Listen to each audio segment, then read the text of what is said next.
Hello friends, welcome back to Royale Drive. Bugun biz 2026 Hyundai Tucson modelini batafsil va halol tarzda ko'rib chiqamiz. Bu ixcham suv bo'lib, u asta-sekin oz segmentida eng muvozanatli va eng aqlli tanlovlardan biriga aylandi. Agar siz uslub, texnologiya, qulaylik va tejamkorlikni xohlasangiz va buning uchun qimmat premium brendlar pulini to'lashni istamasangiz, unda bu avtomobil sizning to'liq e'tiboringizga loyiq. 2026 Tucson birinchi qarashdayoq o'zining jasur va zamonaviy dizayni bilan kuchli taassurot qoldiradi. Hyundai bu modelda dizayn chegaralarini kengaytirgan, o'tkir chiziqlar, keng old panjara va integratsiyalashgan yoritish tizimi avtomobilga zamonaviy lekin haddan tashqari bo'lmagan ko'rinish beradi. Kunduzgi LED chiroqlar panjara bilan uyg'unlashib old qismga toza va ishonchli qiyofa bagishlaydi. Yon tomondan esa kuchli dizayn chiziqlari avtomobil harakatsiz turgan paytda ham dinamik ko'rinishini ta'minlaydi. Orqa qismda keng cho'zilgan LED stop chiroqlar Tucsonga mustahkam va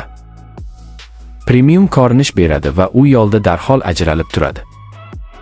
2026 Hyundai Tucson saloniga kirishingiz bilan Hyundai ichki makon sifatiga qanchalik katta e'tibor berganini darhol his qilasiz. Panel dizayni toza, zamonaviy va haydovchiga qulay joylashtirilgan. Yumshoq materiallar kerakli joylarda ishlatilgan, o'rindiqlar qulay va tanani yaxshi ushlab turadi. Bu esa uzoq safarlarda ham haydovchi va yo'lovchilar uchun qulaylik yaratadi. Old va orqa qatorlarda oyoq uchun joy yetarli bo'lib, hatto bo'yi baland yo'lovchilar ham o'zini tor his qilmaydi. Yuqori komplektatsiyalarda mavjud panoramali lyuk salonni yorug'lik bilan to'ldiradi va har bir safarni yanada yoqimli qiladi. Texnologiya borasida 2026 Kia juda boy jihozlangan. Multimedia tizimi simsiz Apple CarPlay va Android Auto'ni qo'llab-quvvatlaydi. Bu esa telefonni kabelsiz ulash imkonini beradi. Simsiz quvvatlash maydoni, bir nechta USB-Type portlari va sifatli audio tizim mavjud. Raqamli haydovchi displeyi tezlik, yoqilg'i sarfi, navigatsiya va xavfsizlik ogohlantirishlarini aniq va tushunarli ko'rsatadi. Kapoti ostida 1.6 litrli 4 silindrli dvigatel joylashgan bo'lib, u silliq va barqaror quvvat taqdim etadi. Ayrim bozorlarda yumshoq gibrid versiya ham taklif qilinishi mumkin. Bu esa yoqilg'i tejamkorligini yanada oshiradi. Dvigatel avtomatik yoki mexanik uzatmalar qutisi bilan taklif etiladi. Shahar ichida boshqaruv yengil va qulay, trassada esa avtomobil barqaror va ishonchli harakatlanadi. Osma tizimi yo'l notekisliklarni yaxshi yutadi va umumiy haydash tajribasi juda yoqimli. Yoqilg'i tejamkorligi 2026 Kia'ning eng katta afzalliklaridan biridir. Kundalik foydalanish uchun juda mos bo'lib, yoqilg'i xarajatlarini kamaytiradi. Hozirgi kunda benzin narxlari oshib borayotganini hisobga olsak, bu juda muhim ustunlikdir. Rio iqtisodiy va amaliy tanlov sifatida ajralib turadi. Xavfsizlik masalasida ham katta e'tibor qaratgan.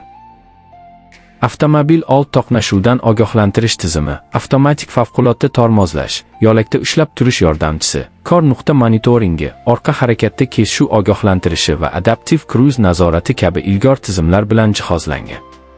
Mustahkam kuzov konstruksiyasi va ko'plab havo yostiqchalari haydovchi va yo'lovchilarni yuqori darajada himoya qiladi. Amaliylik jihatidan ham 2026 Kia juda qulay. Yukxona hajmi oz sinfi uchun yetarlicha katta bo'lib, kundalik xaridlar yoki sayohatlar uchun mos keladi. Orqa o'rindiqlar buklanadi va qo'shimcha yuk joyi yaratadi. Bu esa avtomobilni nafaqat chiroyli, balki foydali ham qiladi. Narx jihatidan 2026 Kia oz segmentida raqobatbardosh bo'lib qoladi.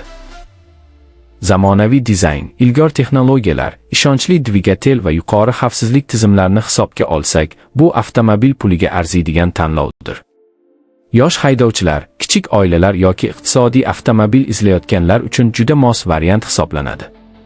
Umuman olganda, 2026 Kia shuni ko'rsatadiki, arzon narxda ham zamonaviy, xavfsiz va qulay avtomobilga ega bo'lish mumkin. Yangilangan tashqi ko'rinish, sifatli interyer, boy jihozlar va yoqilg'i tejamkorligi uni o'z sinfida yetakchilardan biriga aylantiradi. Do'stlar, sizga 2026 Kia qanday taassurot qoldirdi? Fikrlaringizni izohlarda yozib qoldiring. Agar video yoqqan bo'lsa, like bosishni, ulashishni va Royale Drive kanaliga obuna bo'lishni unutmang. E'tiboringiz uchun rahmat va keyingi videolarda ko'rishguncha